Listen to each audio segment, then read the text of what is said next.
Okay, let's begin. I am Lanice Antoine Shelley, and I'll be your host through constructive, healing-based conversations designed to illuminate the adoptee, parents, and the adoption curious. We center the topics around community, mentorship, leadership, and healing, so you get a multi-dimensional view that is ultimately empowering. These are the voices who could not speak when they were young.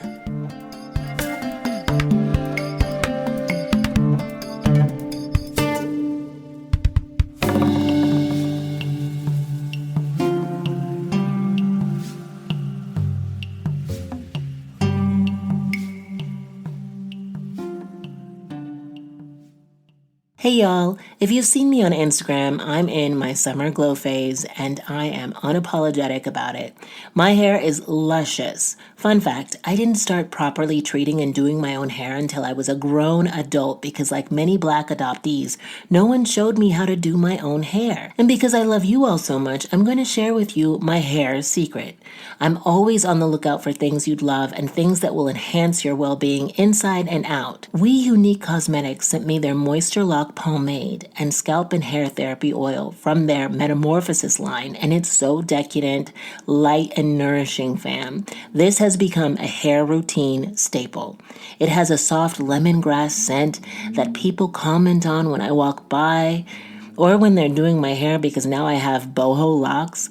They also sent me a 15% discount link for you to try their products and hair tutorial service. And Unique Cosmetics is Black owned and operated by a mother and daughter duo dedicated to helping the adoptee community. Check out the link in the show notes. And this is for all ages, fam. So tell your friends. So come on, embark on a hair-loving journey with We Unique World. From interactive workshops to premium products, they're all about empowering you to embrace your unique hair journey. Because remember, all hair is good hair, especially when it's healthy. Now, one of the things I love about these past 5 months is how the floodgates to the adoption community has opened for me. I am connected to people I would have never met before and exposed to content I would have never read before. I've been consuming more adoption-centric material, mostly to stay informed and be able to share it with you. Why is it that so much of this adoption content is sad, especially when authored by an adoptee? This is a question that I pose to families and adoption agencies. Why are adoptees growing up to be estranged or ostracized in their own families? We must fix this broken system, fam. Well, that's why I'm here.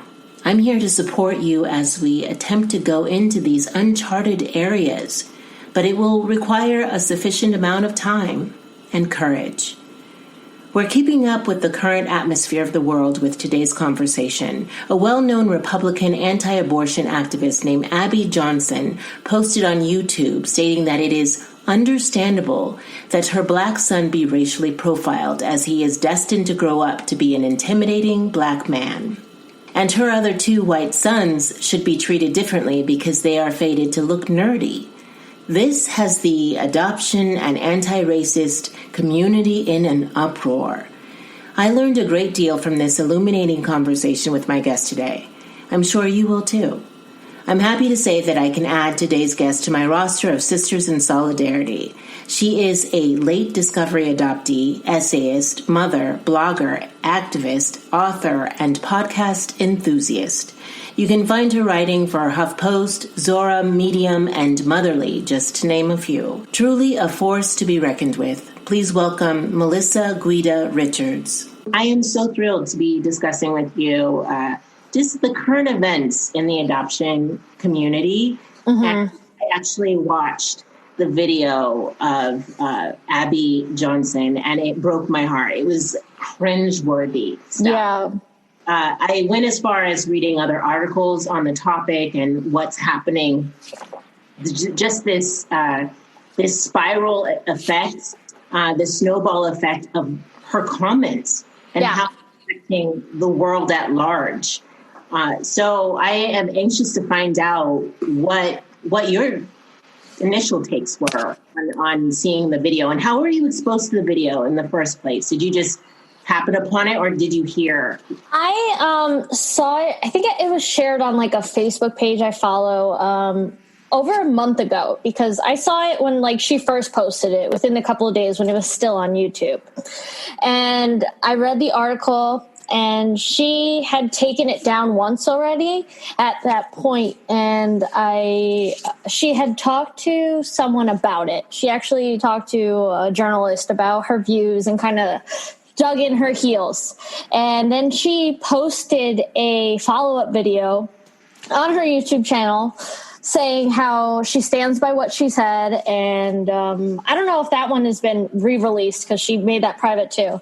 But she was saying that she and her husband believe in Trump, and that their beliefs don't make them racist, and that they're more than capable of parenting a biracial kid, and just, just digging into it. And she absolutely 100% believes every word that she says. And like, you could see it on her face. I think that made me even more upset as a transracial adoptee who experienced racism within my own family, because people like this exist, and she's not the only one. And I know a lot of other adoptees. I've talked to a lot of other transracial adoptees, and we have experienced racism within our own families. And for her to be such a public figure, having a platform of millions of followers who believe in her, for her to talk like this and promote views like this is deeply problematic. Mm-hmm. Oh, absolutely. She speaks with such like vehemence and conviction that it's frightening. And she would take pauses for us to like sink in what she was saying, and just the audacity of it. Yes. And I began to get infuriated with the adoption agencies. Mm-hmm. What are you doing to protect these children? You're doing nothing. If you're allowing a person like that to adopt a person of color, a BIPOC child. Yes. And so, honestly, the blame for me is on the adoption agencies not doing their due diligence when it comes to these homes that these children are going into. Yeah. It's so problematic. And then, like, I'm writing a book on the white savior mentality. So I've been digging into research about transracial adoption and the history of it and all of that. And I've read, like, how it got started, especially in the United States. Years back, a law was passed. It was called MEPA, and it stands for the Multi-Ethnic Placement Act. And it was passed in 1994, and basically it gave agencies the ability to not discriminate against adopted parents for their color. And before then, they were trying to match babies with families that kind of look like them. So make it white families adopt babies that were white, and families that were of color, they wanted to adopt them with babies of color. But they passed that law because, as you may know, a lot of children of color are in the system, and Black and brown babies are disproportionately seen in the system and in foster care and in adoption. And so by passing a law like this, they were trying to get more people to be able to adopt.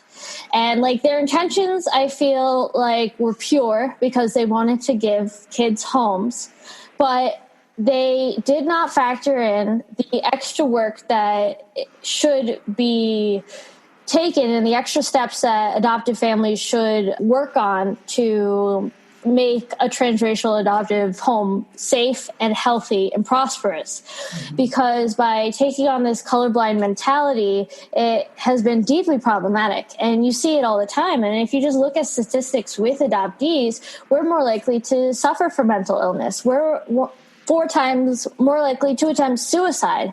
And there are reasons for this. And when you have adoption agencies and private adoption practices in the United States that aren't all uniform, and each agency has a different set of rules than the other, you're not really checking who's able to adopt. And so you have this ideal where we want anybody to be able to adopt, and we don't want to discriminate based on color, but we're not really thinking about what is so important to the culture of people of color.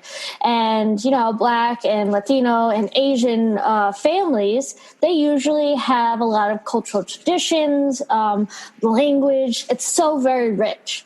But when you put a baby of color in a white home that isn't used to things like that, there are problems and there are questions or identity issues that a child will grow up, and then, you know, there's questions. And if a person is adopting and they're like Abby and they believe that it's okay for other people to stereotype their child, this is a huge issue, and that can affect the child so negatively. Oh, absolutely. I had my birth chart read about 4 months ago, and it said you have a rupture in your identity. And I just wept. And that's exactly what it is, a rupture in our identity. And so being an adoptee yourself, how has your upbringing, your adoption affected your writing and your activism? It is the reason why I do this. I did not find out that I was adopted until I was 19 years old. And my parents whitewashed me for my entire childhood. I was raised as a white Italian and Portuguese girl. My parents, they both immigrated to the United States when they were younger. My dad was like a preteen and my mom was a younger kid around like 8. And they came from these really small towns and they moved into these primarily white towns in America. And they had all these stereotypes and microaggressions that were reinforced within their family. And they were openly racist around me for most of my life. So when I found out that I was Latina and my parents have been making negative remarks about Latinos and other people of color throughout my life, my identity was just like so confused. I didn't know where to fit in. I didn't know how to identify with being Latina, and just like figuring out how my parents could love me and respect me when other people from my culture, they looked down upon them. And I couldn't understand, how was I different? How could they love me but not think the same about other people? And it just was very confusing to me for many years. I had to go to a lot of therapy. I had to figure it out. There was a lot of anger, resentment, and sadness. And it also affected me deeply because, like, I felt like I missed out on many, many years of my culture. And being a transracial adoptee, like, I was always referred to, even just growing up as a kid, like, people always thought I was Latina. And I felt like an imposter by telling people, no, I'm Italian. I felt shame for ignoring that part of me when I didn't know it existed. And so as an adult, I've used my work as a way to process it and to advocate for the education of white adoptive parents who are adopting transracially, because I feel like they are not prepared. And when it is very prevalent when a lot of people are adopting kids of color, because most people adopting are adopting kids of color, there needs to be more research and education and programs to prepare for pre-adoption and post-adoption, just supports for adoptive families. And I feel like if my parents were educated with the importance of this, I wouldn't have had to go through such a deep and terrible trauma as a 19-year-old. Mm. You recently posted a call to action about Abby Johnson on Instagram. And that's how I reached out to you, because I said, we have to have this conversation. What responses did you get from the article you wrote? What message does Abby's behavior send to the adoption community, do you think?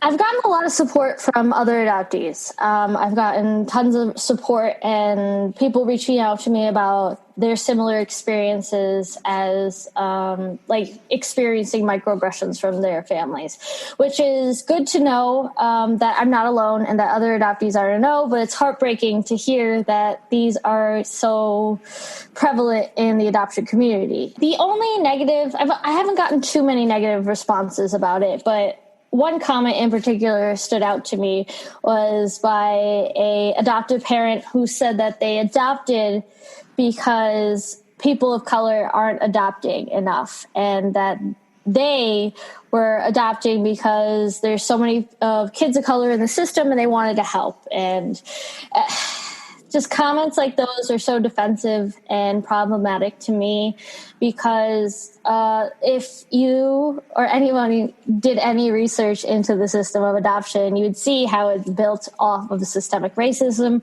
that Black and brown families are policed more by social workers and their babies and children are taken out of their homes at higher rates. And if you look into what needs to be approved to be become a foster or adoptive parent, the standards are way higher and not really equitable for a lot of families of color, because they tend to be lower income than white families.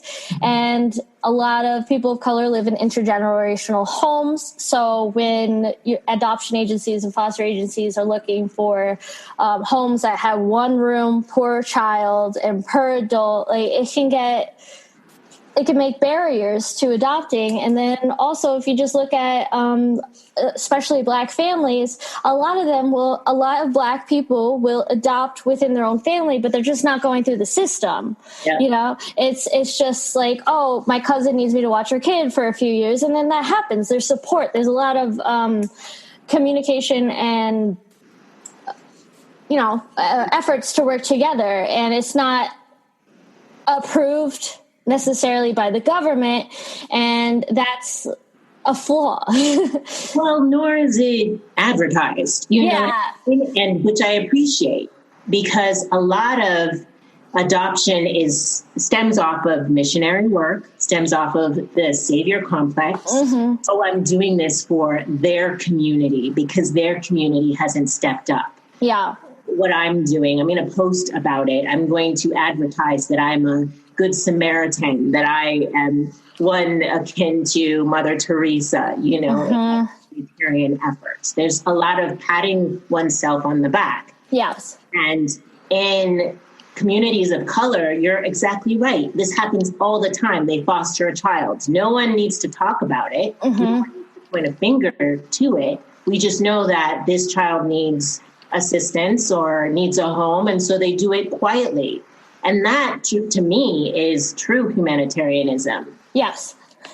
And Abby's comments are so problematic because she reinforces this stereotype of Black and brown children being seen as a threat to police officers. And especially today in the movement of Black Lives Matter and making people aware of anti-racism work and stuff like that, her absolute refusal to acknowledge statistics and research for the correct interpretation, and to skew that research into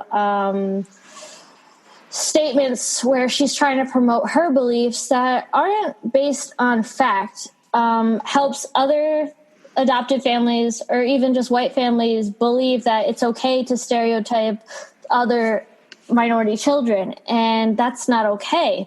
And like some of the data she talked about like Black fatherhood and how Black fathers aren't like prominent in homes and they don't help out and they're not head of households and this and that. And if you actually look into the research where she was talking about, the studies actually found that Black fathers were more likely to work one-on-one with their children and change diapers and hang out with their families. And it's just like, when people are looking at research like Abby, they kind of just look at the numbers and just interpret them in a way that reinforces their own beliefs. But then they don't really read what's going on and see that sometimes studies, they say a certain thing, but you have to look at, was this study fair? Did they really interpret and take data from enough people in enough communities?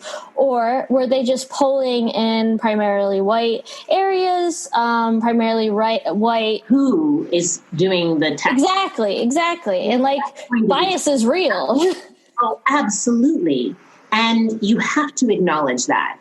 Yes. Because even with women's health, men were the ones doing the studies. Yes. You know what I mean? And so we have to take that into account when we're trying to find the facts. But she's also not following the breadcrumbs as into the systemic racism that has reaped the outcome of a disproportionate amount of BIPOC people being in these prisons. Yes. She just assumes that it's because of violence. Now let's look at what's actually happening in the world, and let's look at who's actually committing mass murders. And they're not Black. They're not BIPOC. They're not people of color at all. But people try to forget the fact that the Unabomber and the people who are going in with AK-47s and wiping out people in movie theaters, in churches, in schools. Yes. What color are they? People are forgetting that. But to the point of what Abby had to say, that just made my blood boil within the first 2 minutes. She referred to her child as perpetually tan. Growing up to be a tall, intimidating brown man versus her other biological kids who will grow up to be nerdy white kids, white guys. She also, as you stated, mentioned the statistics that are completely false. And then she goes to refer to her child as an adorable little brown dude. He loves his brown skin. He loves his brown skin. That pronoun really pierced me through. He loves his brown skin. Now, do you, Abby, love his brown skin? Yeah. And then go for it. If you look into just that video or other statements where she refers to her child, she makes sure to refer to him as biracial or brown or tanned.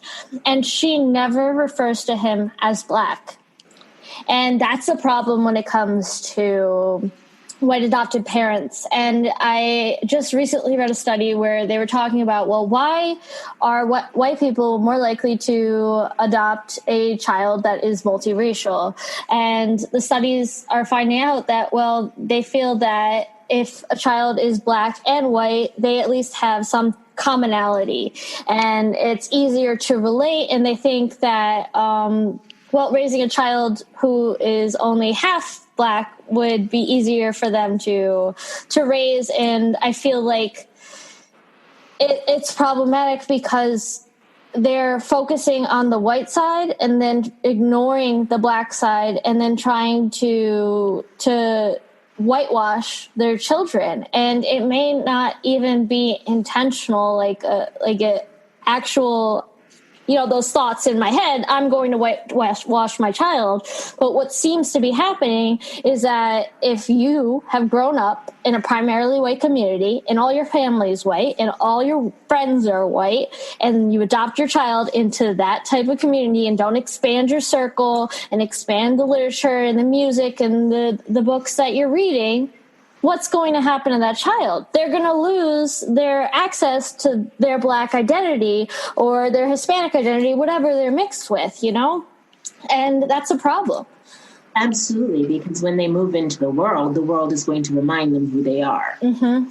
And she even alludes to that when she talks about how police may potentially treat her brown child differently. Yes. But she doesn't really talk about why that really is, and which was heartbreaking. In your article in the HuffPost, my half-siblings found me on 23andMe. I wasn't prepared for what happened next. You talk about being a late discovery adoption. What do you mean by that?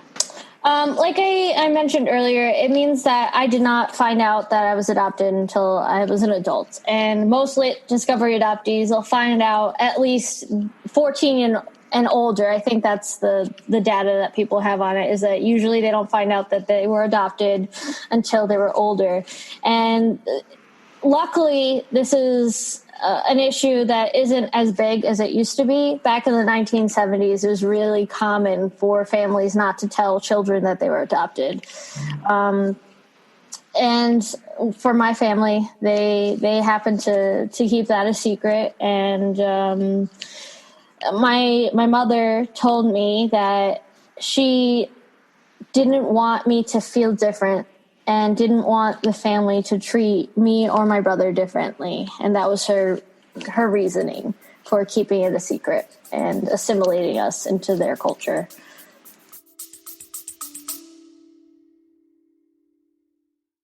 Hey, I want to share with you something that has changed my life. It's more like someone, my therapist. Why is she so important? Well, because I want to win in this life. I want to break through the carousel of stories I've compiled that hold me back, that keep me from expanding into my full potentiality. Stories of unworthiness, not enoughness, and even stories of questioning why I am here. I also want to stop dumping my unsorted feelings on the people around me and reacting with the same behavioral patterns that keep me stuck. Conversations with my therapist have made me more confident, clearer in my intention, and more centered in my spirit. That is why I am elated that we are sponsored by BetterHelp, where you can, from wherever you happen to be right now, match with a therapist tailored to your exact needs. With BetterHelp, you can tap into a network of over 30,000 licensed and experienced therapists who can help you with a wide range of issues. Someone who you can text at any time and schedule online for either a chat, Zoom, or phone call. And if it turns out that your therapist isn't the right fit, you can switch to a new therapist at no additional cost. Visit the link in the show notes, betterhelp.com, when they were young, to get 10% off the first month. You need to click the link in the show notes in order to get the 10% discount. I want to see you win, beloved. Let's do it together. Visit the link, betterhelp.com, when they were young.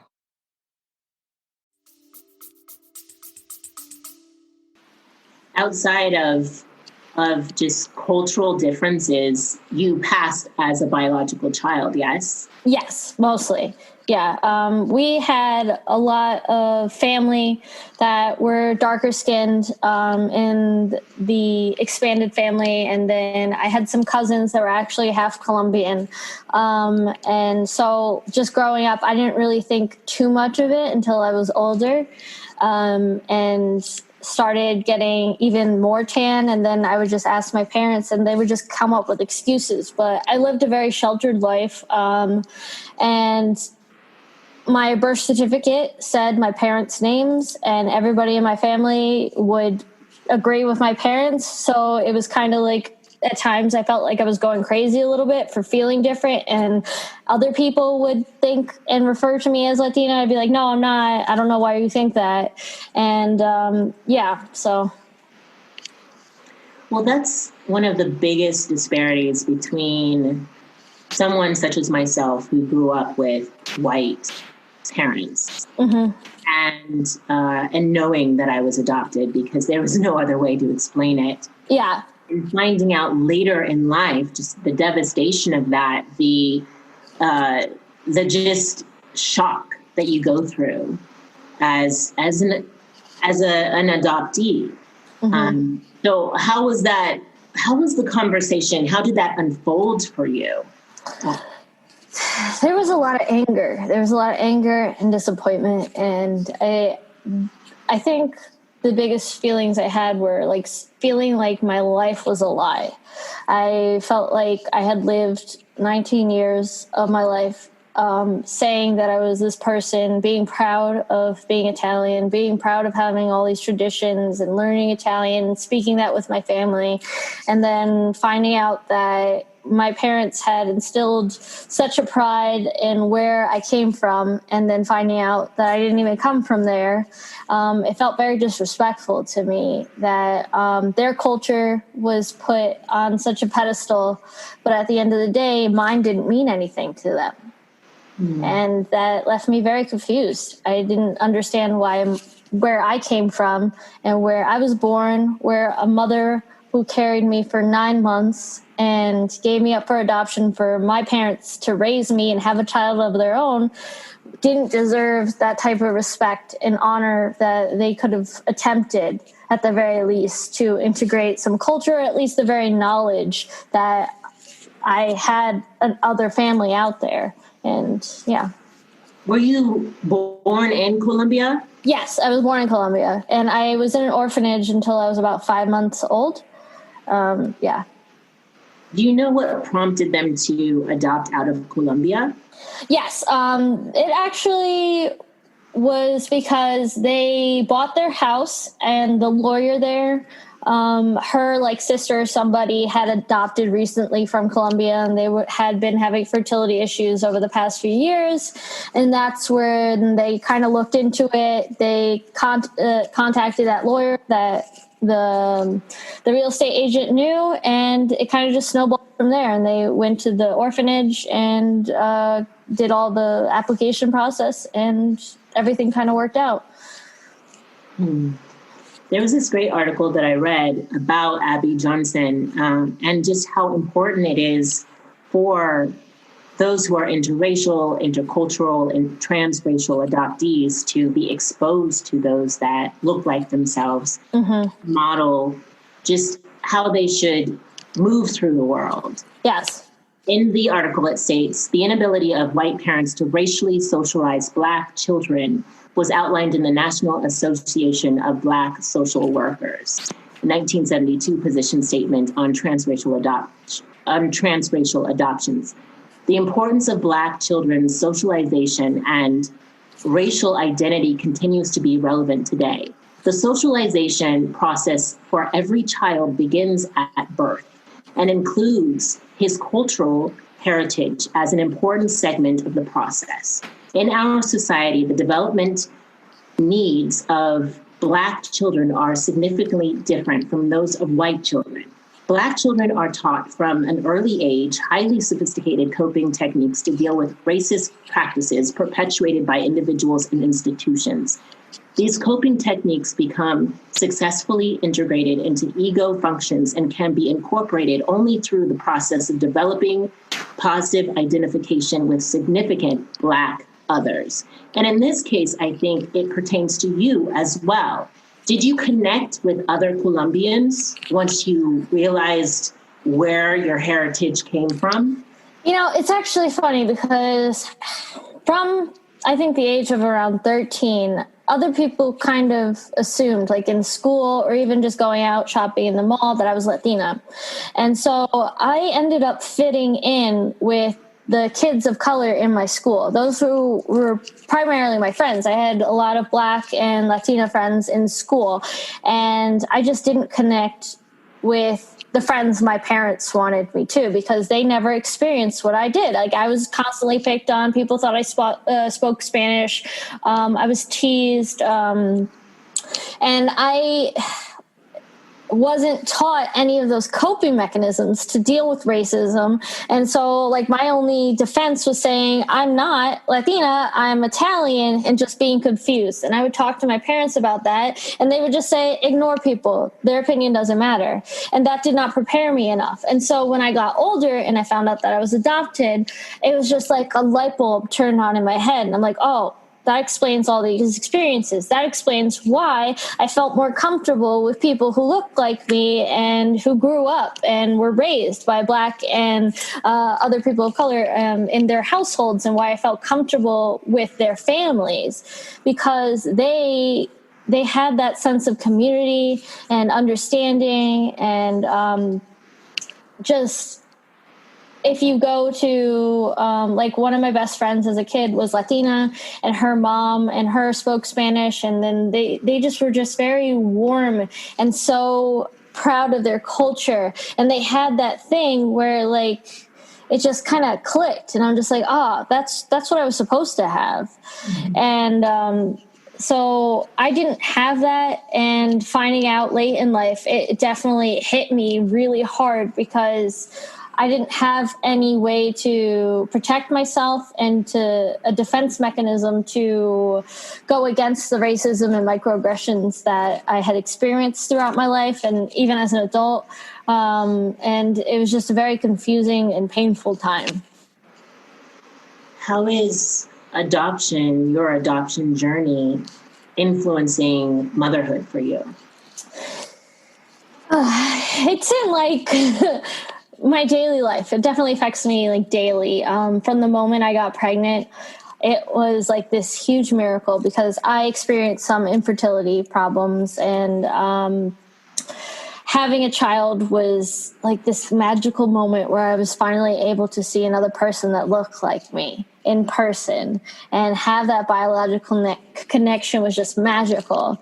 And now I'm raising two children that are biracial. My husband is half Colombian, but he's half Irish. So one of my children is darker than the other. So I kind of can already see that he's going to experience the things that I did.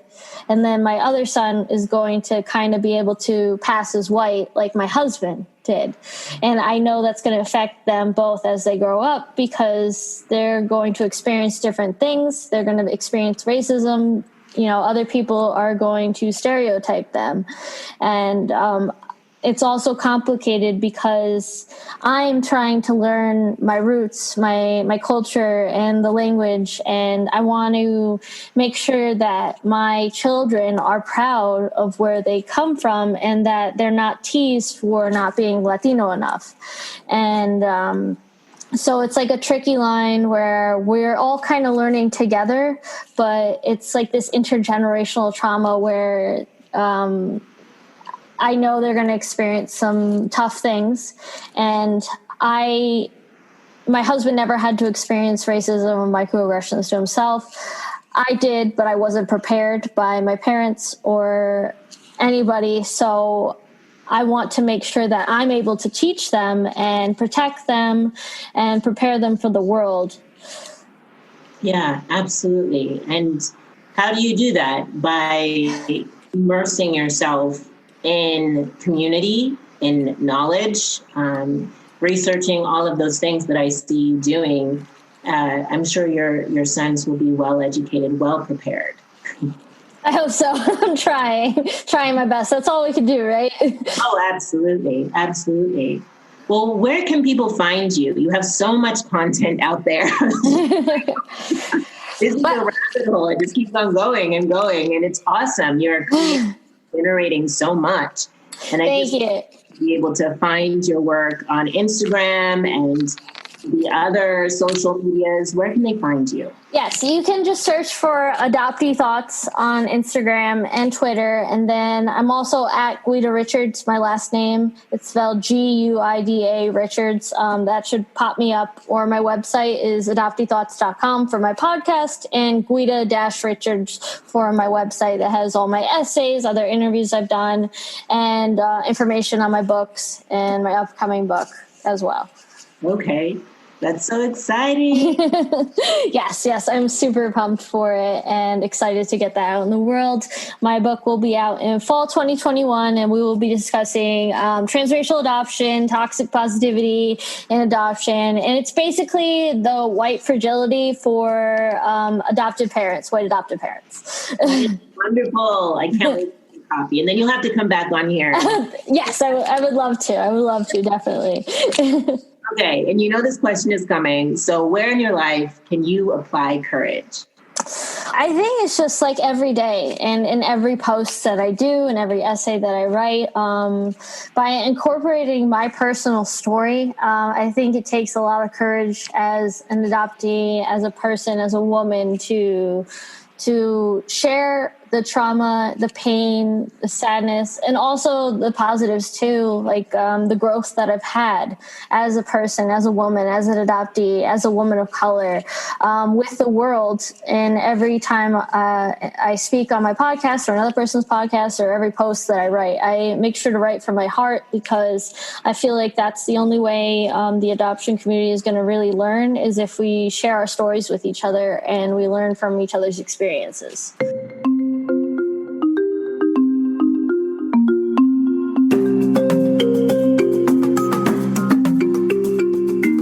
Here are my reflections. 1. Adopting a BIPOC child does not automatically make you anti-racist.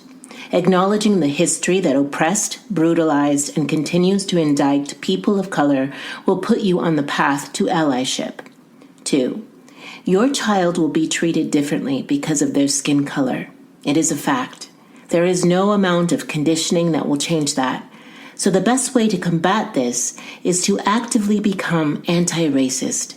Read books, articles, any materials you can find on the subject, and initiate and ask more questions about the adoption experience. I'll include a list of anti-racist materials in the show notes. 3. Cultural bias is real. Immerse your families in communities, diverse churches, schools, and activities that celebrate the adoptee's culture, provide role models, and creates a sense of belonging. I have to admit, I had major technical difficulties on this episode, fam. Whew. So thank you for sticking with me. I'm still learning to be a podcast technician. Let's continue this conversation and stay informed. Reach out to me on my website, laniceantoincelli.com, or Instagram at youngadoptee. You're all doing such an excellent job. Thank you for being a key player in changing our community for the better. Another beautiful episode. Thank you so much for listening, and thank you to my guest today. If you liked this episode, the best way to support me and this work is to write an iTunes review, a 5-star review. This helps us reach the top of searches and helps more people to find us. And if you personally want to connect, please reach out on Instagram or Facebook. And I have some great resource material on my website at laniceantoincelli.com. So go on over there too. Until next we meet, go gently and have courage, my love.